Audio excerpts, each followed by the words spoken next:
right. Hi, everybody. It is 1 o'clock. My name is McKinley McQuiston. I'm the marketing manager for Utah Manufacturers Association. And today is the second part to our 4-part webinar series with Steve Smith from Applicant Pro on the 6 steps of better hiring. He's going to be going over steps 2 and 3. So this is going to be great. Steve, if you're ready, you can take it over. Oh, I'm so ready. Woo! I was so excited for that song too. It was coming. I was like, here we go. And then Yeah, maybe not. That's all right. Hey, steps 2 and 3. So for those of you who were on the last session 2 weeks ago now, I gave you some homework, and that homework was to discover the why in your organization. And it's kind of interesting. I was on a trip for the last 2 weeks. I was in 5 different states, kind of educating and training and talking about some of these same concepts and principles. And I was reminded of the importance to know that, sometimes what a manager says is important for the role, and what the actual candidate says is important for the role, and even what the executive team says that's important for the role can be very different. That's why the homework assignment last week was so important, because today you're going to learn how some of those elements actually apply as you start developing your job ad. And putting it together to start targeting the applicant. So as I always say, recruiting and marketing going hand in hand. They're one and the same. So just a huge thank you from Applicant Pro. We really appreciate the UMA for putting this on. We appreciate for those of you that are attending and just being a part of this. It's really important to us. And I'm going to do this because I did this in the other sessions. For those that are not aware, Applicant Pro, we've been around for about 14 years. We have about 10,000 clients, almost 300 employees, and we've been on the Inc. 5000 list for the past 10 years in a row, which is actually a mighty feat. I actually called Inc. 5000, and it turns out that there's only a little over 30 companies that have ever even done that. So it's kind of fun.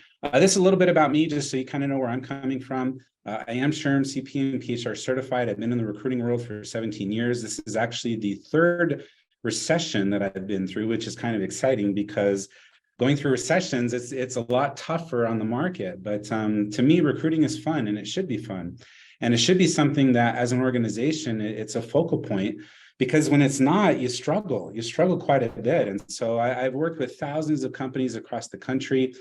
This particular webinar series is specifically designed for manufacturing. So today you're probably going to learn a few things that are specific to the manufacturing world. So we're going to talk about some of that. I am the state director for Utah SHRM here in the state of Utah, which basically means that I'm responsible for 5 chapters and about 2,600 members of that association in this area. And I am the author of The Hiring Tree, which is actually coming out at the end of this year. I'm actually working with the editor and interior designer right now to put that book together. And all the concepts that we talk about today are actually found in the book, but just wanted you to be aware of that. So it will be coming out here pretty shortly. So with that being said, let's pick up where we left off. So last time we talked about defining the who. Part of defining the who was also understanding the why. Why would somebody want to come work for your organization?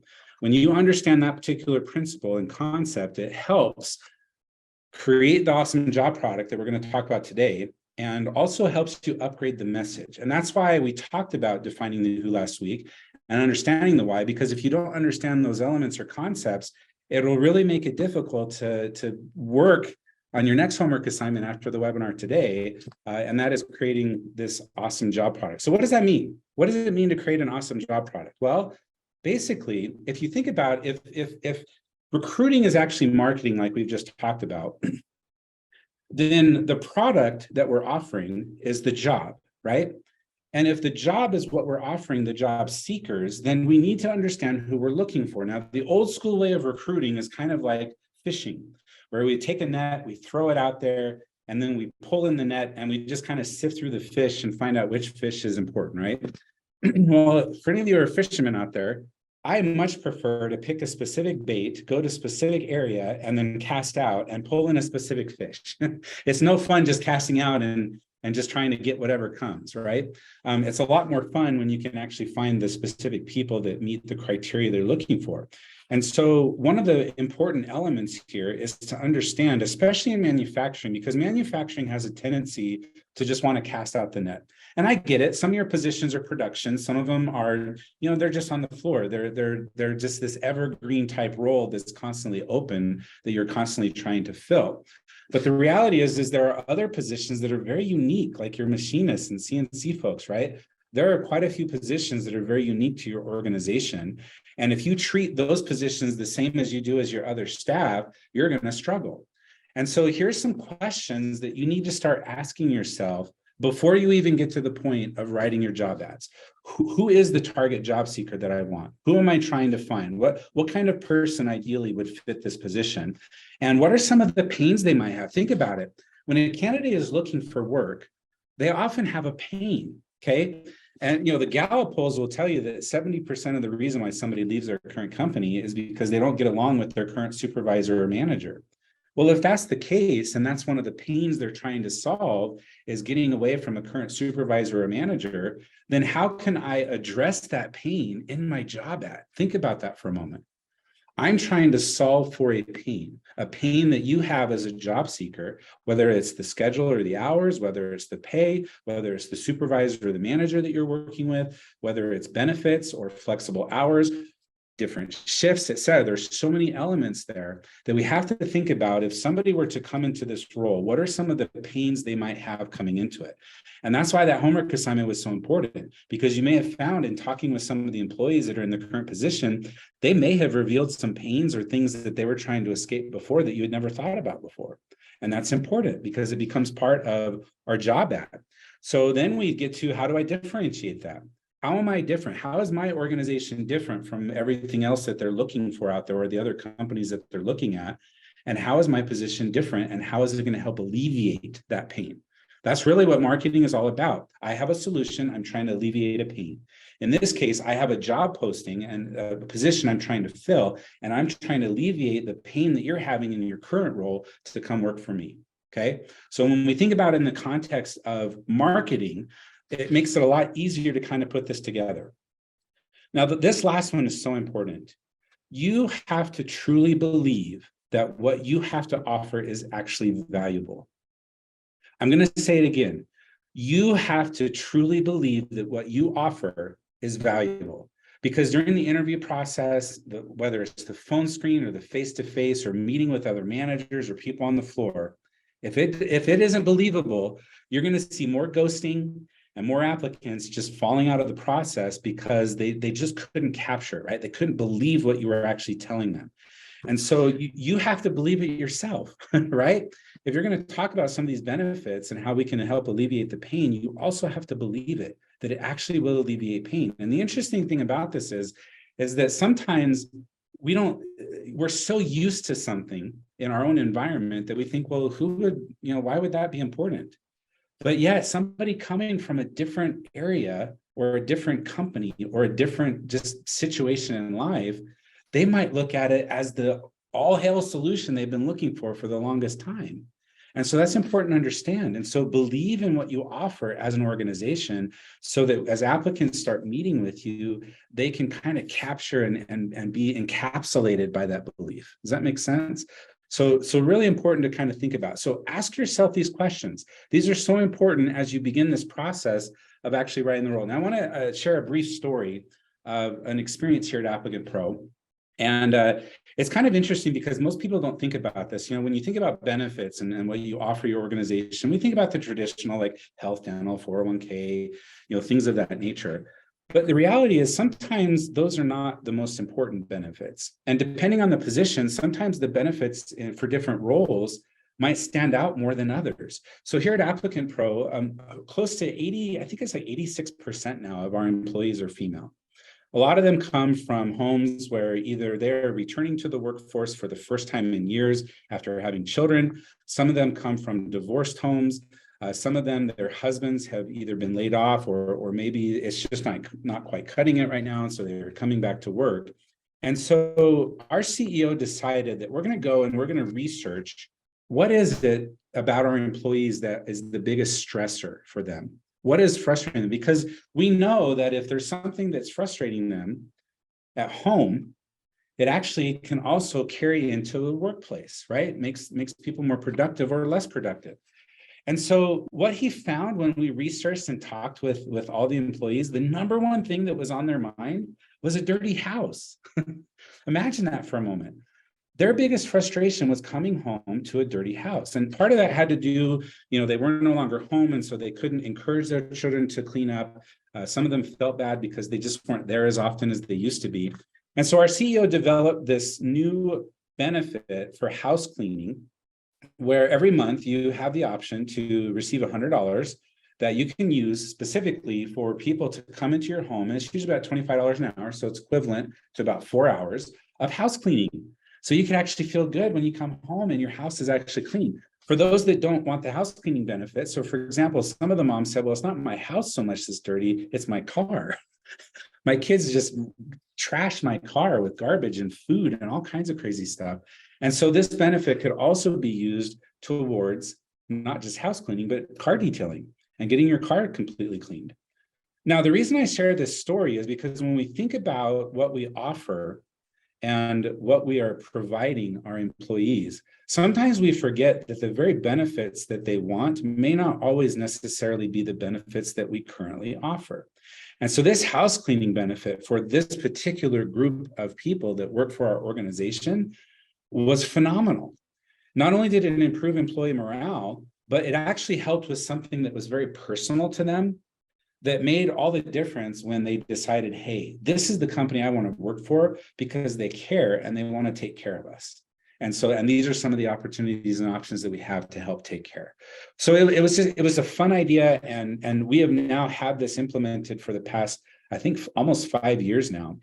And it helps a ton because when you think about it, as soon as some of these moms or dads get their house cleaned or their car detailed, guess what they do? They take pictures. And you know what they do with those pictures? They share them online. And when they share them online, people see that, and it inadvertently produces more applicants because they can see that this company is doing for them on the individual level, not just the company level, is making a huge difference. So in the manufacturing world, when you think about your employees, what are some additional potential benefits that you could offer them that are not just the traditional 401k, health, dental? Because let's be honest, in some of those positions, they don't really want some of those things. And so just kind of think about that as we go through this today, and as we start defining our job seeker and start developing this plan to create a job ad that is actually effective at attracting people. So it really comes back to that understanding the job seeker. What is it that they seek? What kind of problems are we trying to solve for them? In fact, I had a manufacturing organization I spoke with. I think I was in Iowa for this one. And I was speaking with them. They were in the manufacturing world, and they found that one of their competitors recently had changed their shifts entirely.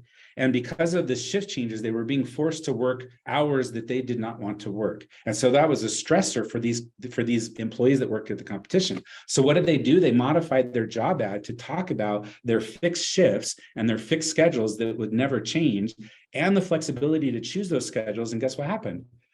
As soon as they started hiring people that had come from that company started telling their friends, and it was like wildfire, and it brought in a bunch more applicants they probably would not have had otherwise.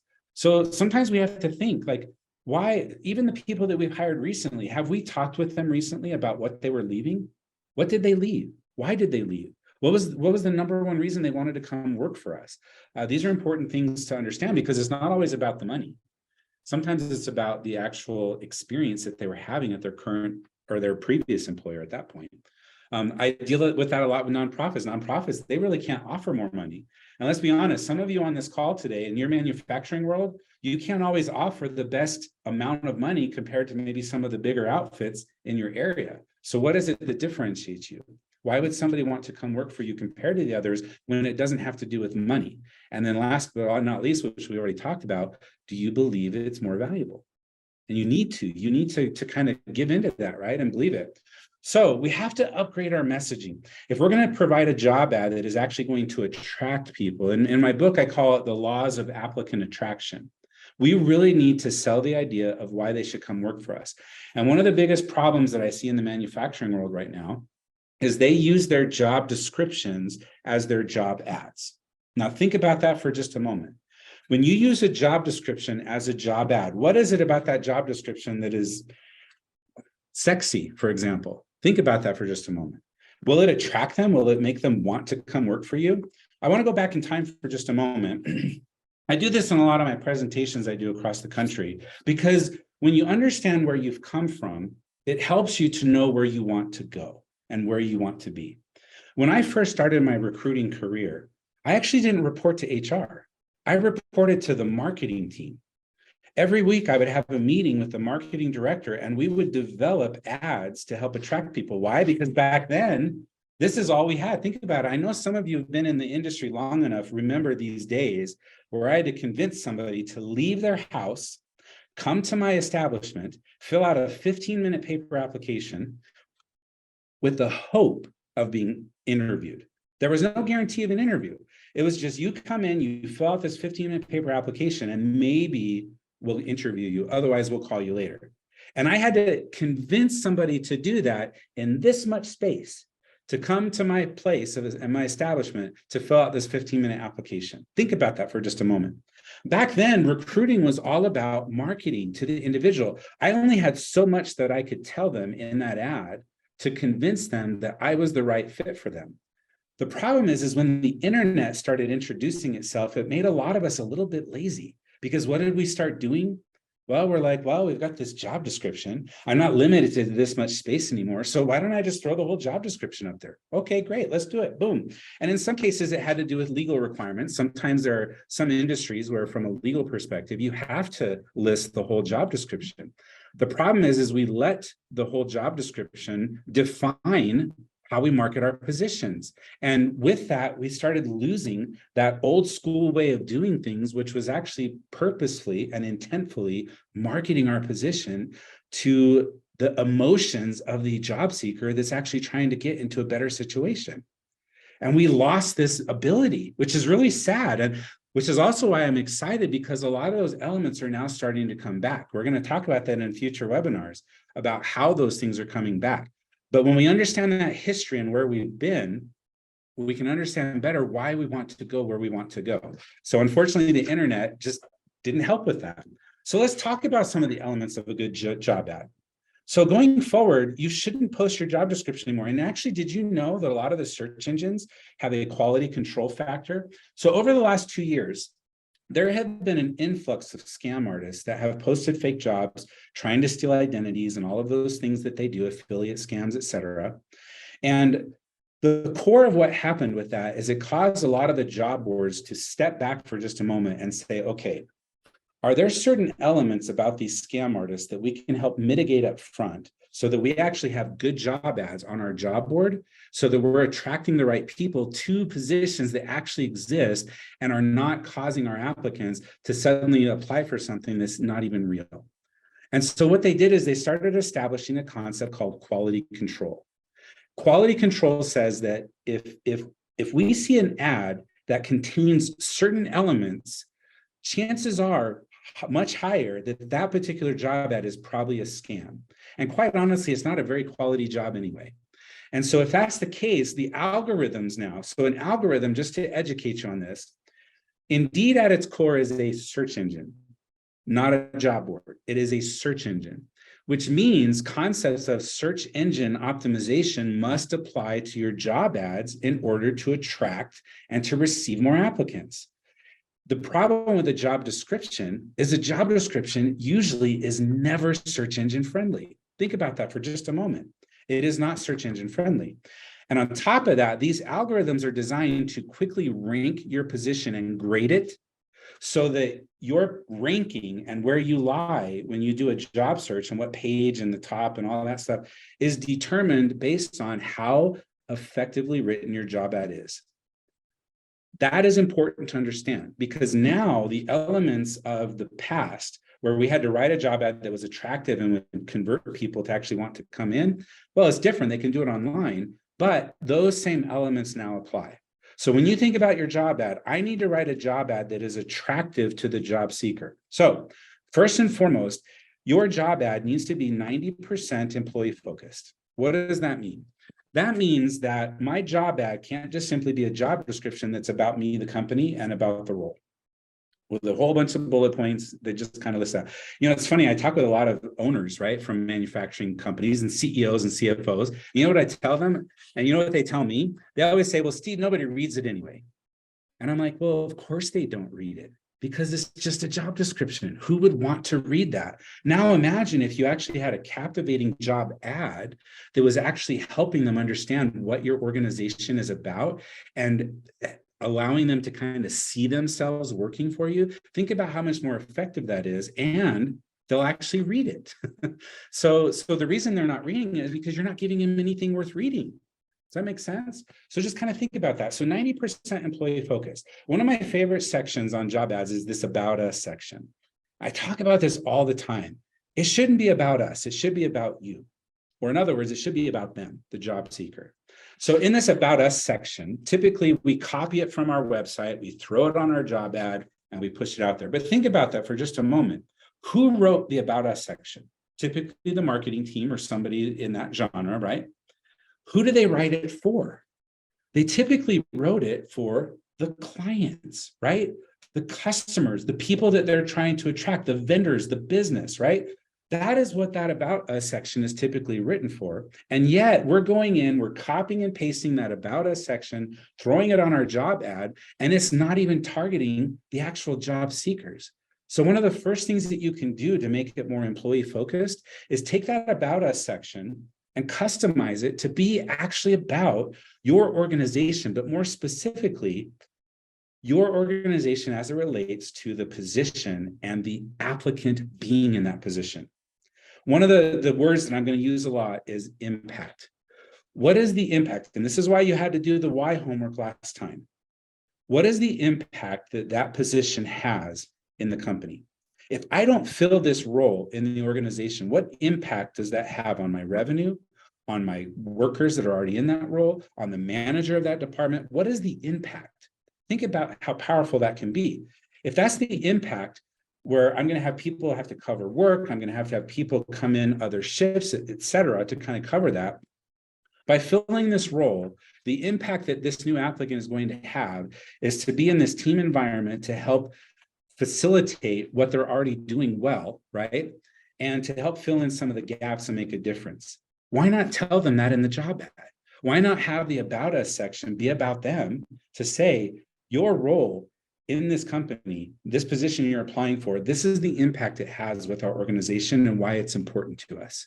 Because when you tell somebody how important they are to you already, before you even interview them, think about the power that has on the applicant. So important to think about that. So stop the About Us section and let's make it about them. What can we tell them about our organization? Core values, mission statements, things like that, but turn it to be about them. Okay, so just kind of think about that. Another thing that I see often in manufacturing are these essential requirements and preferences. What I would recommend is to never list preferences. Now that you might say, oh my gosh, Steve, why would I do that? Well, think about it for just a moment. When you include preferences, oftentimes you actually scare applicants away, because there are a lot of applicants, when they see preferences, they think, oh my gosh, they're gonna want that more than anything. You know what? I probably shouldn't even apply. Think about that. Think about how powerful that is for just a moment. There are always hard, essential requirements for the position. But as soon as you start putting preferences in there, you have a lot of applicants that think that maybe I shouldn't apply because I don't meet that preference. So when you eliminate the preference altogether and only talk about the hard requirements, you actually increase applicant flow. And that's a very powerful concept to think about. Now, it doesn't mean that during the interview process, we still can't talk about the preferences. You could even have job-specific screening questions that still ask them, well, how much experience do you have? I prefer 5 years, but if you have 3 to 5 or 1 to 3, I'm still willing to look at you, right? So I can still use that as a tool to determine what I actually want to have. So I can kind of rank them. In our system, we actually have a ranking system where you can have certain questions knocked out altogether, but other answers can just score them. And so some applicants will be higher scored than others simply because they might be more qualified, but it doesn't eliminate them and it doesn't tell them that we prefer something as opposed to another thing. So I'm going to tell you right now, when you eliminate preferences, you help increase your applicant flow a ton. That's so important to understand. Only focus on the essential requirements. If this position requires a certain certification, no matter what, then yes, that needs to be listed in there. If there's a certain education, make sure the education is realistic, then obviously you can include that in your ad, but try to steer away from preferences because your preferences are scaring more people away than you realize. Use language that resonates with them. Are there certain, words or things that some of the coworkers or people in that role currently are like, wow, I love this idea. Just use words that they're familiar with, right? Simple words, not just these weird, hard words sometimes that are in the job description. We just simply throw it on there. Also, multiple versions. What I found in the manufacturing world is ad rotation works really well. Let me explain what ad rotation is. Let's say I have a position open in a department. So I post the ad, post it for about 30 days. And then at the end of 30 days, I take that ad down and I post version B ad. So in essence, you have a version A, a version B, and a version C. They're written completely different because in advertising, not all ads resonate with everybody. Think about it. I could read one ad and laugh at it. Somebody else could read the same ad and cry. Another person can read the ad and just be indifferent altogether. And so what happens is when you have these different versions of ads, like a version A, a version B, and a version C, you can actually just rotate those every 30 days, right? Take version A out, put B in 30 days, and take B out, put C in. And what that does is it basically targets different types of people that think differently, and those ads might resonate with them more than the other ad. And so you can increase applicant flow because it's different. Plus the algorithms give you better quality standards and rankings, which is kind of cool. So ad rotation is really beneficial in the manufacturing world. It is very, very effective. So whenever possible, try to have one, between 2 and 3 is what my recommendation would be, 2 to 3 versions of that position's ad, especially for your evergreen roles. When I say evergreen, I'm talking about the positions you are just constantly hiring for, whether it's due to turnover or just you get another contract or whatever. And so now I've got all these positions to fill again. You know what I'm talking about, right? Those evergreen roles that are just constantly open. Here's an example, good versus bad. So the bad is your old job description, right? That just has a list of bullet points that nobody wants to read. I mean, nobody's going to look at this ad and read manage deadlines, progress, and quality on multiple projects simultaneously and think to themselves, oh my gosh, that sounds like me. I need to apply for this. That it's not attractive. There's nothing about that tells me or touches my emotions that says, this sounds like the fit I've been looking for. But when you really sit down and have an ad that actually talks about you're full time and are you trying to work off work off a paycheck, or do you want to work for a company of integrity and quality work and satisfaction? When you really talk about some of these positions and elements of your company and how it can relate to them, it is so much more effective. And so just think about what happens. And this is an actual ad. This was an actual ad from a client, their old job description that they gave us. We rewrote it for them, and it actually increased their applicant flow by 108% in 3 days. Okay. So just think about how effective it can be when you actually write an ad that is intentional and focuses on the applicant and not just here's a bunch of bullet points and here's what you'll be doing. Okay. So just important. So here are the top things that people want to know. Did you know that the number one thing an applicant wants to know in manufacturing is the schedule? Not pay. A lot of people think it's pay. I do a lot of these presentations across the country, and the majority raise their hands and they say, pay. Everybody wants to know what they're getting paid. But that's not the number one. Number one is actually the schedule. They want to know, is it full-time? Is it part-time? Is it Monday through Friday? Are there different shifts? If you are not including different shifts or the schedule and things like that in your job ads, you are actually losing out on applicants because you're not answering the number one question they have. Again, if recruiting is marketing, the goal is to answer their questions up front so we can get them to send us their information, right? We want them to swipe right, if you will. This was a dating app. Swiping left says no, swiping right says yes, I want to be a part of this organization. And we need to make it that simple, which means we need to answer the questions. The first question they have is schedule. Second, obviously, is pay. What's interesting about pay is there are a lot of job boards now, such as Indeed, that will de-rank your position if you do not include pay. So you think that not including pay, there's this old genre of, I hear a lot of CEOs say this or managers, no, we never list pay. We don't want the competition to know. Guys, the competition already knows. Everything is published out there. You can't hide it. Plus, with new pay transparency laws, Indeed has now implemented a new version of their algorithm that if your position does not include pay, they will derank your position, which means you're not getting as much visibility as you could because you're not including pay. What they implemented as of July 1st is now the guessing game. You know what the guessing game is? In the job boards, and LinkedIn and Indeed are notorious for this. When you post the job, if you don't include pay, they'll actually put in a pay automatically there that they think you might pay. And all of a sudden you get a whole bunch of disqualified applicants who are like, wait a minute, the job ad says you pay this. And they even show you the ad. And like, well, we don't pay that. Well, that's because the algorithms now are designed to show a pay of some sort, no matter what. So it is in your best interest to start including pay in your job ads. If you are not including pay, not only are you getting deranked in the search engines, but you're losing out on a huge group of applicants who are actually searching and filtering based on pay. I have a lot of nonprofits that will tell me, well, wait a minute, I don't want to include pay because I pay way less than the other, people around me. Well, guess what? It doesn't matter, because search engine technology is smart enough. When it allows the applicant to choose the pay that they're looking for, don't you want to be found in those results? Think about that for just a moment. I want to be found in the results. If somebody's going to list a pay range, I want to be found. And if I'm not listing pay, I'm not going to be found. So it's so important to understand that in those job ads, you have to include pay. One, because you're getting deranked now anyway. Two, it's getting guessed. And so why not list your pay? Just do it. It has changed entirely. I know this is a taboo topic for a lot of companies, but this is extremely important going forward because it is all changed. Okay. What's in it for them? Obviously, we want to talk about the benefits, why they should come work for you. We've already hounded on this quite a bit.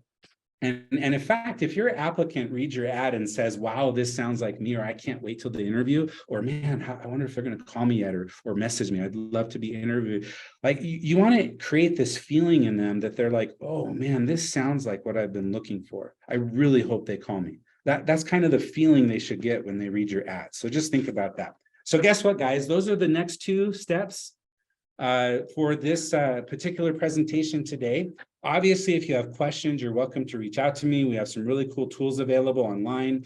You'll notice on the screen, this is actually a link to my calendar. So if you want to schedule time with me to talk about this in depth and in general, like if you just want to have some one-on-one time with Steve, you are welcome to schedule with me and we can talk about this. But I really want to emphasize the importance of your job ads, guys. We have to start steering away from job descriptions. It is not helping you. And with all the changes in the algorithms and Indeed and all these things that are ranking your positions, you really need to understand these new rules because these new rules are impacting your applicant flow. And you don't even realize it. A lot of people are blaming COVID and unemployment rates and people getting stipends and money and et cetera. But you know what the real change was? The real change was the algorithm changes to try to counter all these scam artists that are trying to post fake jobs out there. So the algorithm is pretty smart. And if the algorithm is smart, we need to learn the new rules of the game so we can play it effectively and attract more applicants. Oh, guys, there's so much more to come. So I hope this was helpful for you today. Our next webinar, McKinley, I might have to reach out to you on this. Is it in 2 weeks again? I'll have you chime in real quick. Yes, it is in 2 weeks. It's going to be on October 26th. Perfect. So guys, 2 weeks, guess what your homework assignment is? Start looking at your job ads. Look at your job ads. Are you just using a job description? Is it mostly just bullet points? Think about some of the steps that we've talked about in this presentation today and how you can start making changes, adding your schedule, adding your pay rates, adding benefits, why somebody would kind of want to work for you. We have really given you some nuggets in this presentation today. So that's your homework these next 2 weeks before the next presentation. Start looking at your job ads. Are they actually job ads or are they just descriptions? What can we do to start modifying and changing that and start adding some of the elements that I've just introduced in this presentation today? So how do you get a recording of this webinar? Dwayne, I'm pretty sure we're going to email that out. Right, McKinley? Yep, we are. I just sent it in our chat too, where you guys can register now for part 3. And then at the end of the message I sent, you guys can watch the recording. Yep, absolutely.